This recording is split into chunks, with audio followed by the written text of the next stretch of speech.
Chicken pox ठीक होने के बाद भी वायरस आपका पीछा नहीं छोड़ता है।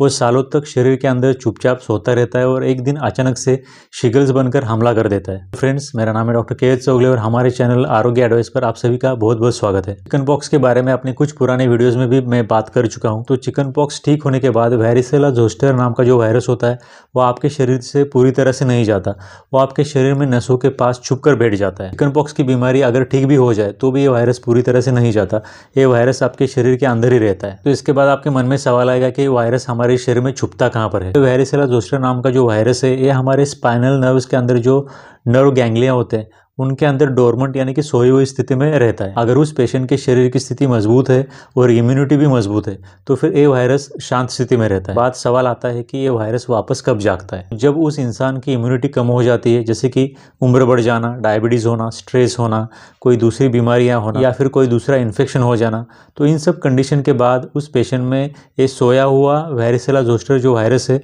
वो शिगल्स के फॉर्म में फिर से एक बार जग जाता है या फिर एक्टिवेट हो जाता है। तो इस तरह से शरीर की इम्यूनिटी कम होने के बाद ये वैरिसेला जोस्टर जो वायरस है फिर से एक्टिवेट हो सकता है। तो ये सोया हुआ वैरिसेला जोस्टर जो वायरस होता है ये फिर से जब भी एक बार दोबारा से रीएक्टिवेट हो जाता है तो रीएक्टिवेट या फिर एक्टिवेट होने के बाद ये वायरस एक नर्व को पकड़ के उस नर्व को अपना माध्यम या फिर मीडियम बना करके उस नर्व के थ्रू ट्रैवल करता है। इसकी वजह से उस नर्व के रास्ते में उस पेशेंट को जलन महसूस होती है, दर्द महसूस होता है, फफोले बन जाते हैं और इसी तरह से शुरुआत होती है शिगल्स की। तो इस तरह से पुराना चिकन पॉक्स का वायरस आगे जाकर के एक्टिवेट होने के बाद शिगल्स की बीमारी बना देता है। इसके बाद सवाल आता है कि चिकन पॉक्स के वायरस के फिर से दोबारा एक्टिवेट होने से या फिर शिगल्स से कैसे बचा जाए। तो इसका जवाब है कि आपको अपने इम्यूनिटी को मजबूत रखना चाहिए। डायबिटीज़ अगर है तो डायबिटीज़ को कंट्रोल में रखना चाहिए, साथ ही साथ आपको शिगल्स की वैक्सीन भी लेनी चाहिए।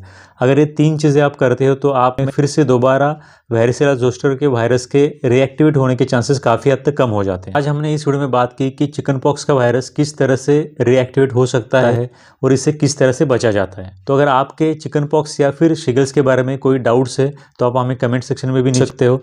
और इससे पहले हमने एक डेडिकेटेड वीडियो चिकन पॉक्स के ऊपर भी बनाया हुआ है और शिगल्स के ऊपर भी बनाया हुआ है। आप इंडिविजुअली चिकन पॉक्स या फिर शिगल्स के बारे में डिटेल जानना चाहते हो तो आप पुराने वीडियो भी देख सकते हो। So thank you very much for watching this video till then. Thank you very much.